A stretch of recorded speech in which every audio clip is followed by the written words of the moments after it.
अस्सलाम वालेकुम। एतबार के पल मेरी आज की कहानी। लेकिन कहानी शुरू करने से पहले अगर आप हमारे चैनल पर पहली दफ़ा आए हैं या आपने अभी तक सब्सक्राइब नहीं किया तो बिया और माला को सब्सक्राइब करना ना भूलिए। जाने कैसे लोगों को इतने आराम से नौकरी मिल जाती है। पिछले पूरे हफ्ते से इंटरव्यूज़ देने के बावजूद आज का होने वाला इंटरव्यू मुझ पर अजीब सी घबराहट तारी कर रहा था। जाने अंदर कितना बड़ा पैनल होगा जो मुझे अकेली का इंटरव्यू लेगा। जब ही मेरी बारी आ गई और ये क्या, सामने पूरे पैनल की बजाय एक 30-32 साल नौजवान इंटरव्यू लेने के लिए मौजूद था। नाम सानिया हसाम, टेक्सटाइल डिज़ाइनिंग में ऑनर्स कर रखा है। आपकी उम्र 18 साल। इस पर एकदम नौजवान ने हैरत से मेरी तरफ देखा। देखिए मिस, औरतों को उम्र छुपाने का कॉम्प्लेक्स होता है, मगर अब इतने भी मुगालते से काम न लें। आपके सामने मौजूद मेरे डॉक्यूमेंट्स पर जब मेरी तालीमी काबिलियत, मेरा नाम सब लिखा है तो मेरी उम्र 25 साल भी लिखी हुई है। बेवजह आप इंटरव्यू करके मुझे धोखा मत दें। यकीनन सिलेक्शन कर चुके हैं आप किसी और का। मुझ पे तो आप सिर्फ वक्त ज़ाया कर रहे हैं। ज़रार अहमद को इस नौउम्र सी लड़की का इतना गुस्सा करना बहुत अजीब लगा था। गुस्सा कैसे ना करती। पिछले एक हफ्ते से इसी किस्म के मज़ाहिया इंटरव्यूज़ दे देकर अब मैं उकता चुकी थी। जी बिल्कुल, सिलेक्शन हो चुका है। मुझे लगा था अगर लास्ट कैंडिडेट पहले वालों से ज़्यादा अच्छी मिली तो मैं अपने सिलेक्शन को चेंज कर दूंगा। आपका प्रोफाइल तो बहुत अच्छा है, मगर आपका मिजाज किसी भी अच्छी कंपनी में नौकरी करने वाला नहीं। आप जा सकती हैं मिस सानिया हसाम। मैं मिस सानिया हसाम नहीं हूँ, मैं मिसेस सानिया हसाम हूँ। और अब ज़रार ने सर से पैर तक उसे देखा। इतनी छोटी सी कॉलेज यूनिवर्सिटी की स्टूडेंट नज़र आने वाली किसी की मिसेस भी थी। बेवजह गुस्सा करके अपनी बनती बात तो बिगाड़ आई थी।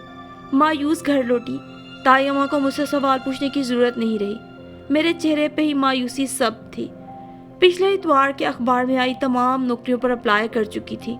अगर किसी जगह नौकरी की बात बनती थी तो मुझे बॉस बहुत ठरकी लगता, सो घबरा कर खुद ही वहाँ से इनकार करके आ जाती। अब मुझे यकीन होता जा रहा था अखबार में आने वाली नौकरियाँ होती ही 2 नंबर हैं। दोपहर का खाना तायम्मा तैयार कर चुकी थी। मुझे देखते ही बोली, जल्दी से हाथ मुँह धोकर आ जाओ, खाना लगाती हूँ। अरे खाना मैं लगा लूँगी, और क्या आपने अभी तक खाना नहीं खाया? 3 बज चुके हैं। तुम आ गई हो तो अब मिलके खाते हैं। अकेला खाना खाने को अब मेरा दिल नहीं करता। डोंगे का ढक्कन उठाया। तायम्मा ने करेले गोश्त बहुत ही मज़ेदार बनाए थे। तायम्मा, आज आप कोई दाल बना लेती। ये करेले गोश्त हम छुट्टी वाले दिन बना लेते। जमीला बाजी वगैरह का आने का प्रोग्राम था। उनकी किस्मत है बेटा, जिस दिन आएंगी जो हुआ पकाकर खिला देंगे। अब ये ज़रूरी तो नहीं ना हमेशा गोश्त उनके आने पे पके। तुम्हारी शक्ल देख देख के परेशान होती हूँ कि कैसे सूख कर कांटा बन गई हो, इसलिए सोचा आज कुछ अच्छा पका लूँ, पेट भर के खा लोगी। तायम्मा के दिल में ही नहीं, लहजे में भी हर गुजरते दिन के साथ साथ मेरे लिए बहुत ज़्यादा नरमी आती जा रही थी। तायम्मी, अगर आप इजाज़त दें तो क्यों ना मैं सबीहा बाजी के बच्चों को ट्यूशन पढ़ा लूँ। सबीहा बाजी का नाम सुनते ही तायम्मा के चेहरे पे गुस्सा आने लगा। कुछ भी कर लो, उसके बच्चों को नहीं पढ़ाना हमने। अगर उनके बच्चों को नहीं पढ़ाऊंगी तो वो किसी और स्टूडेंट को मुझ तक नहीं पहुंचने देंगी। आप जानती हैं पूरे मोहल्ले में उनका आना जाना है। क्या मुसीबत है ये सबीहा भी। अगर इसके बच्चे पढ़ाए बिना नहीं मिलती ना ट्यूशन तो छोड़ दो, मगर इस औरत से दूरी ही भली। तायम्मा का मिजाज शुरू से ऐसा तो ना था। ये उन दिनों की बात है जब मैं यूनिवर्सिटी से फारिग हुई थी। ताया अब्बू ने अपने इकलौते बेटे हसाम के लिए मेरा हाथ मांगा। अब्बू तो फौरन राजी हो गए। हसाम उनकी आंखों के सामने ही पला बढ़ा था। कॉलेज तक तो वो बड़े भैया से ही ट्यूशन भी लिया करता था, सो रोज़ाना ही दिन का बहुत सा हिस्सा हमारी तरफ गुजारता। हसाम की आंखों में नजर आती पसंदीदगी के बावजूद भी मैं उसके लिए अपने दिल में कुछ भी महसूस नहीं करती थी। रिश्ता आया। अब्बू की लाख चाहत के बावजूद भी अम्मी ने थोड़ी मुज़ाहमत की। चूँकि ताई अम्मी की सख्त तबीयत और गर्म मिजाज से अम्मी बतौर देवरानी खूब वाकिफ थी। होनी होकर रही। मैं हसाम की दुल्हन बनकर उसके घर आ गई। उससे बड़ी उसकी 3 बहनें ब्याही गई थी। बस छोटी हुरिया अभी ब्याहने को रहती थी। शादी के शुरू के दिनों से ही मुझे अंदाज़ा हो गया था कि हसाम अपनी मनवाने वाला सख्त मिजाज शोहर है। सो मैं इस नए घर के माहौल में खुद को ढालने के लिए हसाम की पसंद के सांचे में ढलती चली गई। ताया अब्बू मेरी शादी के کچھ عرصے بعد ہی فوت ہو گئے۔ تائی امی البتہ حسام کی طرح بہت سخت مزاج اور حاکمانہ طبیعت رکھتی تھی۔ شادی کو 3 سال گزر گئے مگر میری گود سونی ہی رہی۔ انہی دنوں میری چھوٹی نند حوریہ کا ایک بہت اچھی جگہ سے رشتہ آ گیا۔ لوگ نسبتاً ماڈرن اور پڑھے لکھے تھے، سو بیاہ کر باقی نندوں کی نسبت حوریہ ایک اچھے گھرانے میں چلی گئی۔ اس کی شخصیت شادی کے بعد روز بروز نکھرتی جاتی تھی، جبکہ حسام کی تمام بڑی بہنیں تو سسرالی رشتوں میں ہی الجھی ہوئی تھی۔ حوریہ تھی تو گھر میں رونق تھی، اس کی شادی کے بعد تو بالکل ہی بے رونقی ہو گئی۔ حسام صبح سے شام تک دفتر ہوتے، تائی اماں اپنے کاموں میں الجھی رہتی۔ میری زندگی کام کے علاوہ صرف بوریت تھی۔ انہی دنوں ہمارے ہی محلے میں قیام پذیر سبیحہ باجی، جو ہم سے 2-3 گھر چھوڑ کے ہی رہتی تھی، اپنے بچوں کو مجھ سے پڑھانے کے لیے لے آئیں۔ ان کے بچے کا 3 دن بعد پیپر تھا اور فی الحال اسے میتھس کے لیے کوئی ٹیوشن نہیں مل رہی تھی۔ 7ویں کلاس کے بچے کو میں نے خوب دل لگا کر 2 دن امتحان کی تیاری کروائی۔ تائی اماں نے جیسے کیسے برداشت کر لیا۔ بچے کے پیپر ختم ہوتے ہی سبیحہ باجی دوبارہ آن پہنچی کہ میرے بچوں کو مستقل طور پہ تم ہی پڑھا لو۔ تائی اماں کو سبیحہ باجی کچھ خاص پسند نہ تھی۔ وہ مجھے شروع سے ہی کہتی تھی، سبیحہ سے تھوڑا دور رہا کرو، یہ ہر گھر کی ٹو لیتی ہے اور پھر محلے بھر میں ان کی باتیں پھیلاتی ہے۔ ہم ساس بہو کا سلوک دیکھ کر اس سے برداشت نہیں ہوتا۔ بچوں کو بھی صرف اس لیے ہمارے یہاں ٹیوشن پہ بٹھانا چاہتی ہے کہ ہمارے گھر کی رپورٹنگ اسے محلے سے نہیں ملتی۔ میں سبیحہ باجی کو تھوڑا اوائڈ کرنے لگی، لیکن ان کا اصرار روز بروز بڑھنے لگا۔ بچے کا رزلٹ آیا تو مٹھائی کا ڈبہ لے کر آ گئی۔ لو بھائی ثانیہ، تمہاری محنت رنگ لے آئی۔ میرے بیٹے نے تو بہت ہی اچھے نمبر لیے ہیں، اتنے اچھے نمبر تو یہ پہلی ٹیوشن پڑھ کے بھی نہیں لے رہا تھا۔ اب ان بچوں کو مستقل طور پہ تم ہی ٹیوشن پڑھاؤ گی۔ تائی اماں نے جب دیکھا کہ سبیحہ باجی کے سامنے میری ایک نہیں چل رہی تو انہوں نے سبیحہ باجی کو اچھے طریقے سے منع کر دیا۔ دیکھو سبیحہ، اسے کیا ضرورت پڑی ہے بٹھا کر سارا دن بچے ٹیوشن پڑھائے، اپنا دماغ کھپائے، اس کا میاں اچھا کماتا ہے، تم محلے میں کہیں اور پتہ کر لو۔ لے خالہ، ثانیہ میری بہن ہے، میری دوست ہے، مجھے اس سے محبت ہے، یہ میرے کام نہیں آئے گی تو اور کون آئے گا؟ اور اس کو کیا کام، اکیلی جان ہے، نہ بچوں کا بوجھ نہ کوئی اور ذمہ داری۔ بس یہ کہنا تھا۔ تائی اماں کو تو تن بدن میں آگ لگ گئی۔ دیکھو بی بی، آج یہ بات کر دی ہے، آئندہ مت کرنا۔ ہم نے اپنی بہو کو کبھی بھی بچے کا تانا نہیں دیا، تمہاری کیا جرت؟ اور پکڑو اپنے بچے، جہاں مرضی پڑھاؤ۔ بہت اچھی طرح جانتی ہوں میں تمہاری دوستیوں کو بھی اور تمہاری محبت کو بھی۔ خبردار جو آئندہ میری بہو کو ٹیوشنیں پڑھانے کا مشورہ دیا۔ اگر کبھی ہم پر برے حالات آئے بھی نا تو تمہارے بچوں کو بٹھا کے ٹیوشن نہیں پڑھائیں گے۔ سبیحہ باجی نے جب تائی اماں کو 2 ٹوک بات کرتے دیکھا تو وہ بھی آپے سے باہر ہو گئی۔ تھی تو مزاج کی بد ہی۔ ہاں خالہ، بہت اچھی طرح سے جانتی ہوں میں تم لوگوں کو۔ یہ تم لوگوں کی بد مزاجیاں اور غرور اور تکبر ہی تو ہے جو آج تک تمہاری بہو کی گود سنی ہے، ورنہ یہ بیچاری تو بہت اچھے دل کی ہے۔ تم لوگوں کے ساتھ اسے بھی سزا مل رہی ہے۔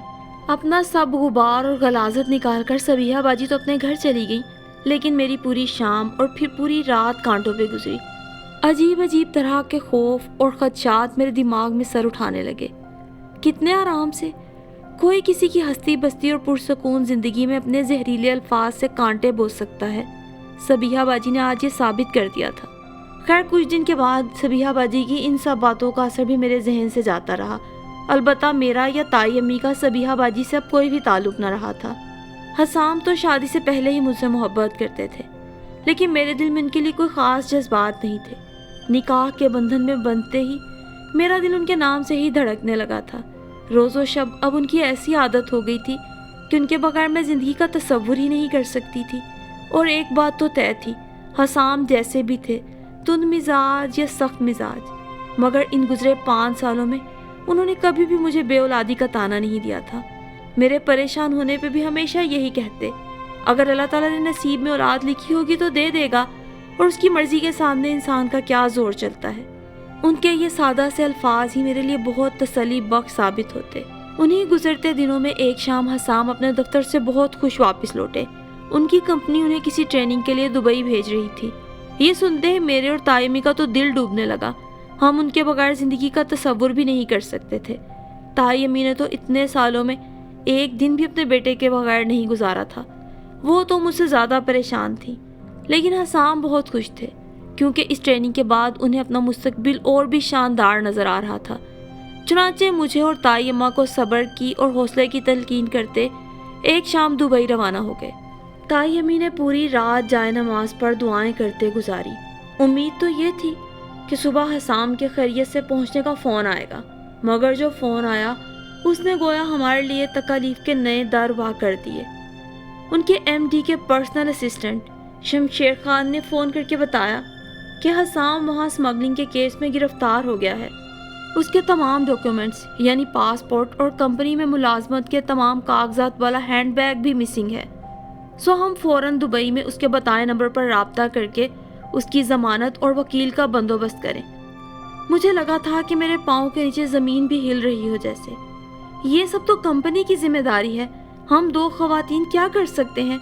देखिए सर, आप ही ये सब पता करके मुझे बताइए। देखिए मैडम, कंपनी की आपको जहाँ भी ज़रूरत होगी कंपनी आपका साथ देगी, मगर ये काम आपको खुद करने हैं। पहले तो कई घंटे मुझे कुछ समझ ना आया, ताई अम्मी को भी बताना मुनासिब न लगा। अपना सर थामे बैठी रही। फिर हिम्मत करके उस आदमी के बताए नंबर पे फ़ोन किया तो तफसीलात पता चली। हसाम को किसी गिरोह के साथ मुलविस होने और असल डॉक्यूमेंट मिसिंग होने पर गिरफ्तार किया गया। कंपनी इतने संगीन जुर्म में मुलविस हसाम के पीछे अपना नाम खराब नहीं कर सकती थी, सो सारी भाग दौड़ हमें खुद ही करनी थी। ताई अम्मी को बताया तो उनकी हालत अलग से ख़राब हो गई। उसी शाम अब्बू आ गए और एडवोकेट अयाज अली को हमने हसाम के लिए बतौर वकील अपॉइंट किया। हम दो औरतों के पास इतनी जमा पूंजी तो ना थी कि वकील की भारी फीसों के साथ साथ हम रोज़मर्रा ज़िंदगी चला सकते, सो अपना अपना जेवर बेचकर वकील की फ़ीस और अखराजात पूरे करने लगे। जब महीनों पर महीने गुजरने लगे और हसाम की रिहाई की कोई राह नज़र न आई तो ताई अम्मी बहुत ज़्यादा घबरा गई। सानिया बेटा, तुम अगर चाहो तो अपने अब्बू के घर चली जाओ, पता नहीं हसाम कभी वापस आएगा भी कि नहीं। वहाँ के तो कानून भी बहुत सख्त हैं, और मैं बूढ़िया, मैं तो अपनी उम्र गुजार चुकी हूँ, तुम क्यों मुश्किलात में फंसती हो? कैसी बातें करती हैं ताई अम्मी आप? अगर शोहर पर मुश्किल वक्त आए तो क्या बीवी उसे छोड़कर चली जाती है? जी नहीं, बल्कि बीवी ही उसका साथ देकर उसे मुश्किल वक्त से निकालती है। मेरी बात सुनकर ताई अम्मा ने बेसाख्ता मुझे गले लगा लिया, और यूं इस 1 साल के वक्त में ताई अम्मा वो पहली वाली ताई अम्मा ही ना रही थी। उनका लहजा, उनकी शख्सियत सब टूट फूट का शिकार थी। और फिर रोज़ बरोज़ हमारे लिए मुश्किलात बढ़ती ही जा रही थी, जिनके साथ मुकाबले के लिए मेरे अज़ाइम भी पुख्ता होते चले जा रहे थे। अयाज अली मुस्तकिल हसाम की रिहाई की कोशिशों में लगे हुए थे। हमें रोज़ो शब और मुआश का फिक्र सताने लगा तो मैंने बहुत हिम्मत करके ताई अम्मा से नौकरी की इजाज़त मांगी। तुम्हें क्या हो गया है सानिया? लोग क्या कहेंगे? और तुम्हारे वालिदैन, वो भी मुझे ही इल्ज़ाम देंगे कि इसी दिन के लिए हमारी बेटी को ब्याह कर ले गई थी। लोगों की बातों का फिक्र मत करें ताई अम्मी, बातों के सिवा कर भी क्या सकते हैं? हसाम की कंपनी को ही देख लें, उन्होंने सारी जवानी अपनी कंपनी को दी, आज उन्हें ज़रूरत पड़ी है तो कंपनी उनको सहारा देने को तैयार नहीं। और अम्मी अब्बू क्या फिक्र ना करें, वो ऐसे नहीं है कि अगर ससुराल में एक वक्त खाने को ना मिले तो दूसरे वक्त ससुराल को छोड़ दूं। तू तो मेरी सगी बेटियों से भी बढ़कर निकली सानिया। ये कहकर ताई अम्मी ने मुझे गले लगा लिया। और फिर उस दिन बहुत सोच समझकर मैंने नौकरी की तलाश में घर से कदम बाहर निकाले, मगर अपने मतलब और मिजाज की नौकरी मिलना आसान ना था। सो आज से बिया बाजी के बच्चों को पढ़ाने का सोच रही थी कि शायद उनकी बदुआ हमारे हंसते बसते घर को खा गई, मगर ताई अम्मी ने एक बार फिर इस सब से साफ मना कर दिया। बिल आखिर मैंने मोहल्ले के एक प्राइवेट स्कूल में नौकरी शुरू कर दी। तनख्वाह इतनी कम थी कि वह मुश्किल ही 15 दिन हमारा गुजर बसर हो सकता। मेरी नौकरी करने के बारे में जब हसाम की बहनों को पता चला तो सब अगली छुट्टी के दिन आन जमा हुई और ताई अम्मा से उलझने लगी कि अगर हालात इतने ख़राब थे उनको कहा होता, यूं बहू को कमाऊ मशीन बनाने की क्या पड़ी थी। जमीला बाजी के ससुराल वालों ने तो उन्हें ये ताने दिए थे कि भाई ने अगर जुर्म ना किया होता तो जेल में पड़ा क्यों सड़ता। तो दूसरे नंबर की शकीला बाजी के शौहर ने ये तक कह दिया था, मुझे कुछ पैसे जमा करके दे दो, दुबई जाके हसाम के असल हालात मालूम करके आ जाता हूँ। तीसरे नंबर की बहन के ससुराल वालों ने भी उन्हें तरह तरह के ताने दिए थे। इस सब में सिर्फ हुरिया थी जिसने मेरा साथ दिया और अपनी बड़ी बहनों को अच्छे तरीके से समझाया। स्कूल में नौकरी करते अभी 10 ही दिन गुजरे थे कि शाह जैन टेक्सटाइल, जहाँ से अपनी तरफ से मैं लड़कर वापस आ गई थी, मुझे कॉल कर लिया गया। ताई अम्मी से मशवरा किया तो उन्होंने कहा, पहले दिन वो मेरे साथ जाके दफ्तर का माहौल देखेंगी, फिर इजाज़त देंगी। यूं अगले दिन मैं और ताई अम्मी ज़रार साहिब के सामने बैठे थे। क्या आप अकेली आने जाने से भी डरती हैं मिसेस सानिया? नहीं सर, ये मेरी माँ है और मेरा ख्याल है कि माँ के तौर पे इन्हें खबर होनी चाहिए मैं किस जगह और कैसी जगह पर काम कर रही हूँ। मैंने एतमाद से जवाब दिया। अरे आंटी, आप ज़रूर तसल्ली करें, बल्कि चाहें तो अंदर हमारा पूरा ऑफिस, साथ हमारी जो फैक्ट्री है वो भी घूम लें। यहाँ बहुत सी लड़कियाँ काम करती हैं, आप इत्मीनान रखें। नहीं बेटा, मुझे तो तुमसे मिलकर ही बहुत इत्मीनान हो गया। दरअसल बेटियाँ खुदा ताला की बहुत कीमती और अनमोल नेमत हैं। इनकी हिफाजत करना, इनका ख्याल रखना वालिदैन का फ़र्ज़ है। बेशक आप बिल्कुल दुरुस्त कह रही हैं। हमारे इदारे में आने वाली सब लड़कियाँ हमारी बहन और बेटी जैसी ही मोतबर हैं हमारे लिए। और मैंने सोचा कि मैंने बहुत अच्छा किया जो तायमी को अपने साथ ले आई। तायमा का दिल मुतमईन हो गया और मैं भी अपनी नज़रों में बाएतबार हो गई। ये आपकी वालिदा थी? अम्मा के जाने के बाद ज़रार साहिब ने पूछा।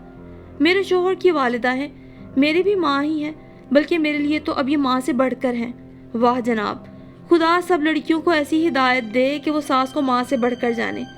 देखिए सर, इसमें मेरा अकेली का किरदार नहीं, यकीन मानिए मेरी सास ने मेरे लिए बहुत कुछ किया है। अपनी बेटियों से बढ़कर मुझ पर एतबार करती हैं।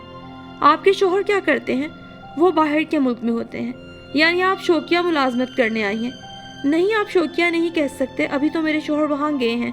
किसी काम पर लगने या अच्छी नौकरी मिलने में कुछ वक्त लगेगा, सो अभी तो मुझे ही नौकरी करनी है। मेरी बात सुन के उन्होंने सर हिलाया और इंटरकॉम बजाकर किसी को बुलाया। मेरा ख्याल है अब आपको काम शुरू कर देना चाहिए। ईमानदारी और लगन से काम करेंगी तो यहाँ आपकी कदर होगी। अभी नौकरी को लेकर नंदों का मसला हल ही हुआ था कि अब्बू भी बरहम हो गए। कहने लगे, जब हम इतना अच्छा खाते कमाते हैं तो क्या अपनी बेटी को मुश्किल वक्त में संभाल नहीं सकते? क्या ज़रूरत थी दफ्तरों में जाकर नौकरियां करने की? ताई अम्मा ने भी अब्बू का साथ दिया कि मैंने इसे समझाया था, मगर ये खुददार और अनापरस्त लड़की है और हम कब तक तुम लोगों के हाथों को देखेंगे। अब्बू हम दोनों पर ही खफा हुए, यूं ही रूठे रूठे वापस चले गए। बस इतना कहा, ये नादान है, मगर भाभी जान, कल को जब हसाम ने इसके लिए कोई मुश्किल खड़ी की तो आप भी इसके लिए कुछ नहीं कर सकेंगी। और फिर वक्त बहुत तेज़ी से गुजरने लगा। दिन से रात तक का मुझे पता ही नहीं चलता था। नौकरी ने तो मुझे मसरूफ़ करके रख दिया। अयाज अली अपनी कोशिशों में लगे हुए थे। एक दिन फ़ोन करके मुझे और ताई अम्मी को अपने दफ्तर बुलाया। हम वहाँ पहुँचे तो बड़ी खुशी की खबर सुनाई, हम केस जीत चुके हैं। अगले 48 घंटों में हसाम पाकिस्तान आ जाएगा। ताई अम्मी तो वहीं सजदा शुक्र में पड़ गई। मैं भी दिल ही दिल में अल्लाह ताला का शुक्र अदा करने लगी। बिल आखिर उसके कंपनी के एमडी ने खुद उसकी शनाख्त और अपनी दुबई में कंपनी में उसके ट्रांसफ़र की गवाही के कागजात जब दुबई की अदालत में पेश किए हैं तो बस हमारा थोड़ा सा ही मज़ीद काम बचा था। और बिल आखिर बहुत लंबे इंतज़ार के बाद खुशी के वो पल आ गए। ऐसे पल आए कि पिछले 2 सालों की मुशक्क़त का एहसास भी हमारे दिलों से जाता रहा। हसाम घर लौट आए थे। हम सब की हालत ऐसी थी कि छुपाए ना छुपती थी।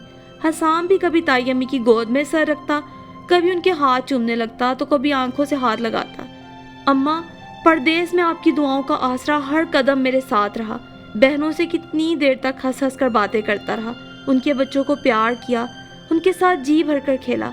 साथ साथ इधर उधर होते मुसलसल मुझसे भी छेड़खानी करता रहा। अरे कुछ तो लिहाज करें, सब घर में मौजूद हैं। मैं भी सचमुच आज बहुत खुश थी। भाई अब सबसे कहो ना अपने अपने घरों को चले जाएं, और अगर किसी ने सुन लिया तो बुरा मानेगा, ऐसी बातें मत करें। अच्छा है कोई सुन ले। वो ज़ोर से हंसने लगा। मुझे बहुत हैरत हुई। हसाम का ये रूप मेरे लिए बिल्कुल नया था। रात को जब हम दोनों मियाँ बीवी अकेले अपने कमरे में बैठे थे तो हसाम कहने लगा, मुझे इतनी खुशी हो रही है सानिया, लगता है खुदा ने मुझे इस आजमाइश में इसलिए डाला कि तुम्हारी असल कदर जान सकूं।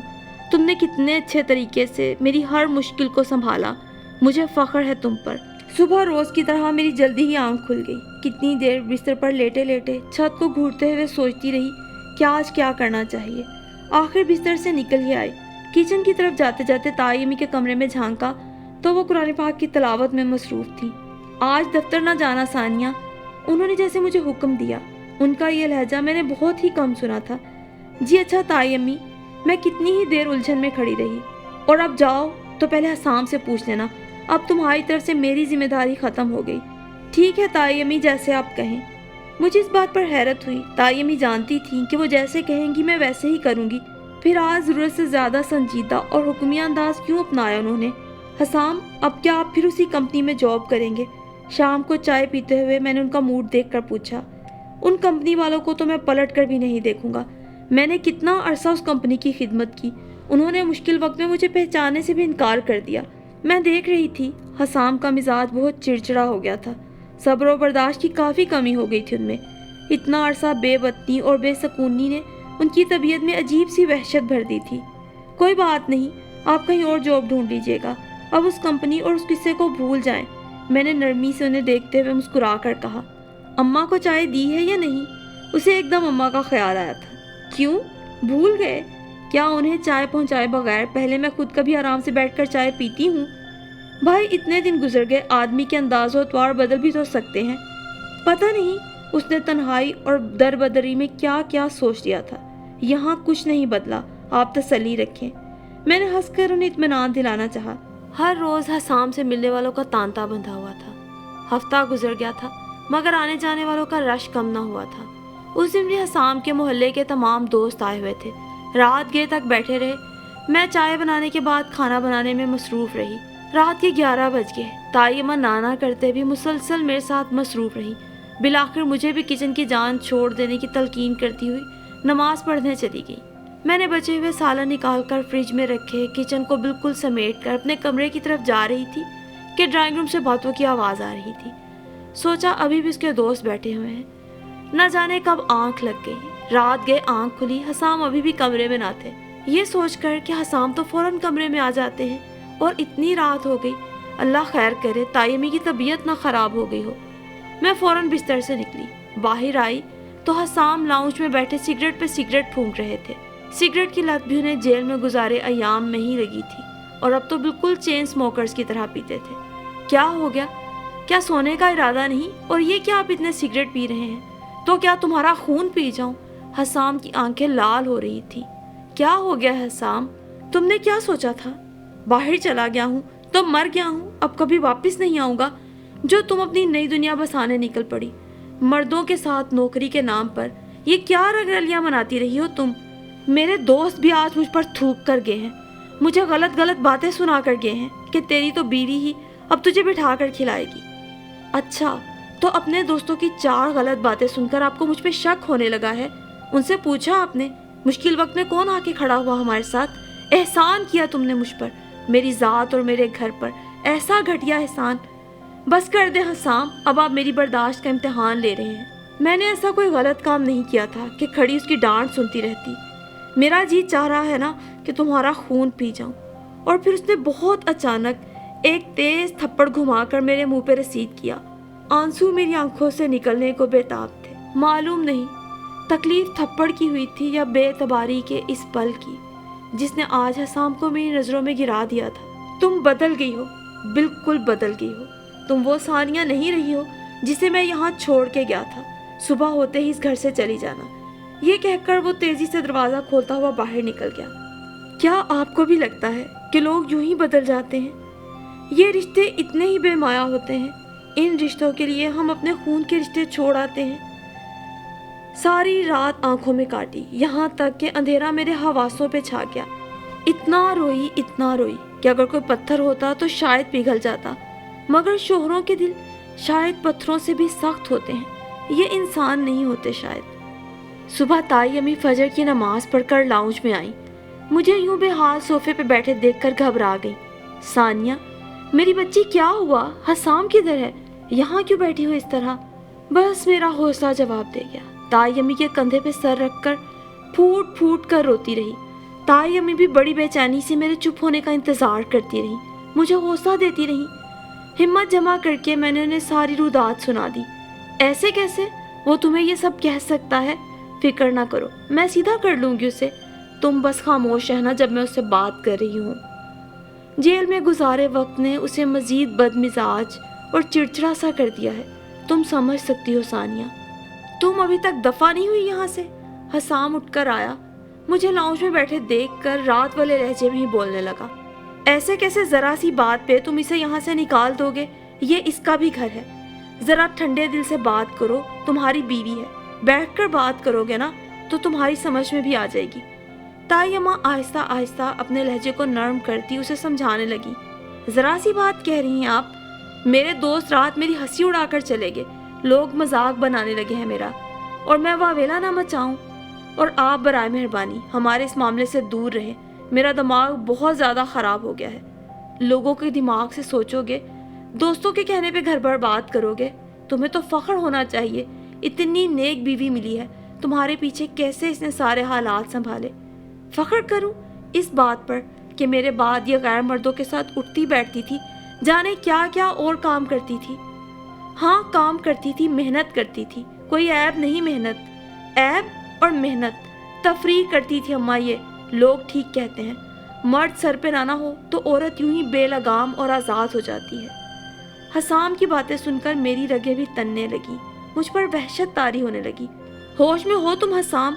अपनी बीवी के लिए कैसे अल्फाज इस्तेमाल कर रहे हो? करीब था कि ताई अम्मी इस पे हाथ उठा देती, मैं एकदम दरमियान में आ गई।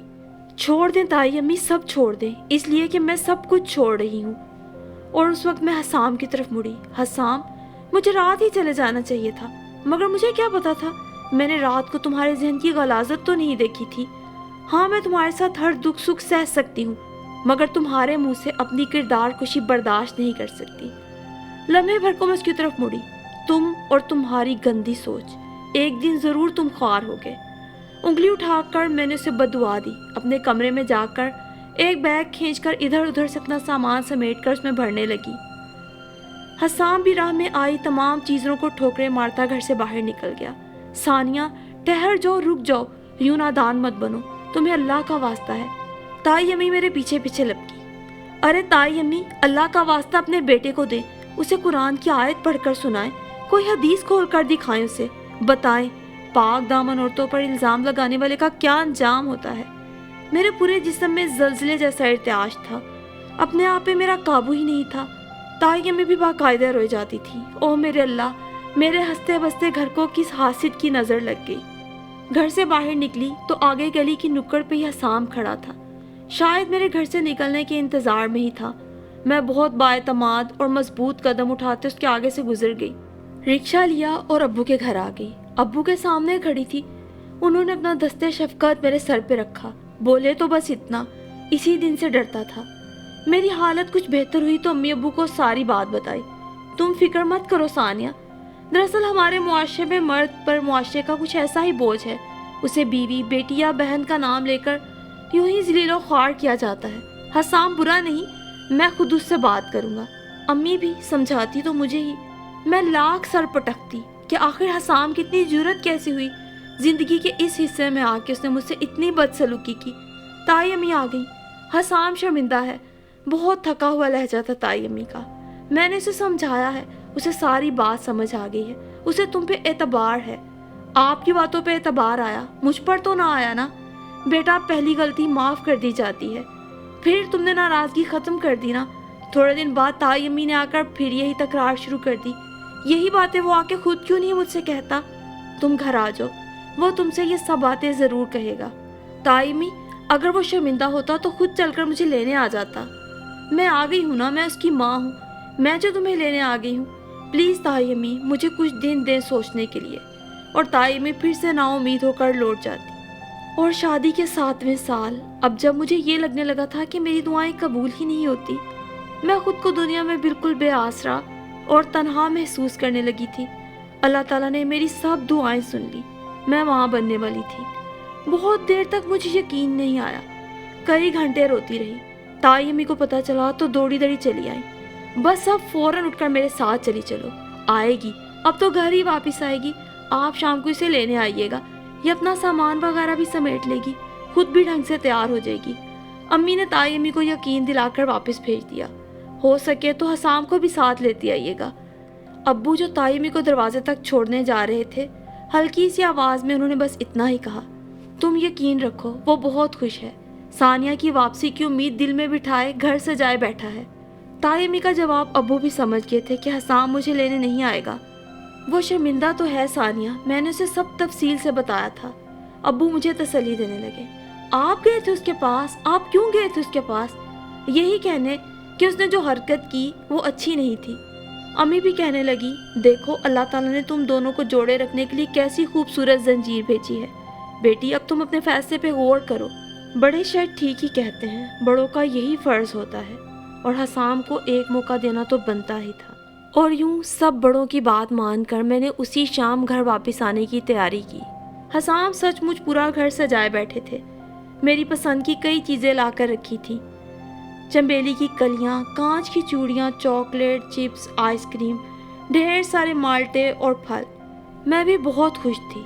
हसाम ने अपने पिछले रवैये की माफ़ी तो नहीं मांगी थी, मगर उनका अंदाज कुछ ऐसा ही था, और अगर वो मुझसे माफ़ी मांगते तो अल्लाह ने जितनी बड़ी मुझे खुशी दी थी उसके सदके मैं हर किसी की हर ख़ता माफ़ करने को तैयार थी।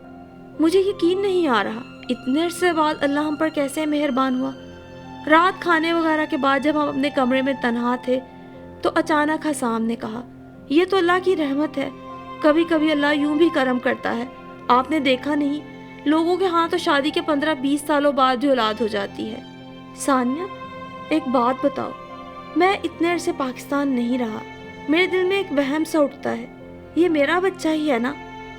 यकदम किसी रो में बहकर उसने अपने दिल की उलझन मेरे सामने बयान की थी। मैं खाली खाली नज़रों से उसे देखती रही, उसके पास से उठ गई।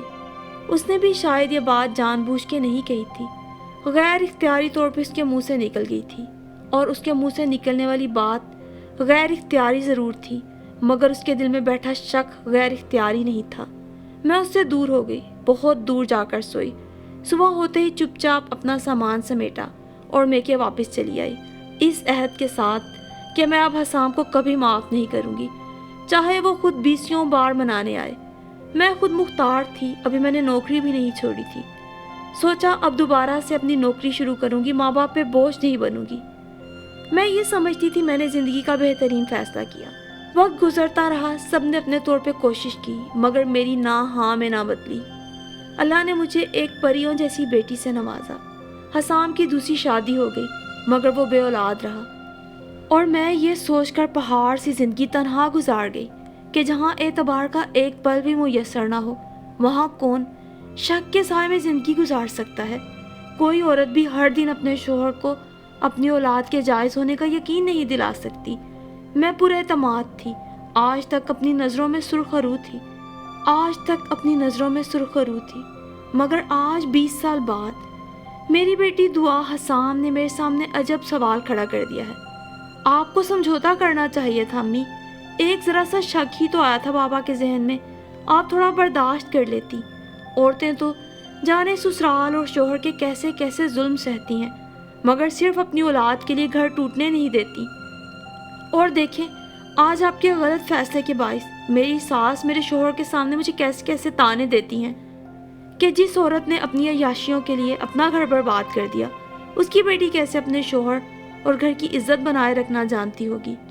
वो कहती हैं बेटियां माँ पर ही जाती हैं। दुआ मेरे सामने बैठी रो रही थी, और मैं मुआशरे की बेरहमी के सामने खुद को मजीद साबित कदम रखने का तहैया किए उसे प्यार से समझा रही थी। मैं जानती थी दुआ का शोहर उस पे एतबार करता है, दुआ नहीं जानती कि शोहर का एतबार ही औरत का हकीकी सरमाया होता है।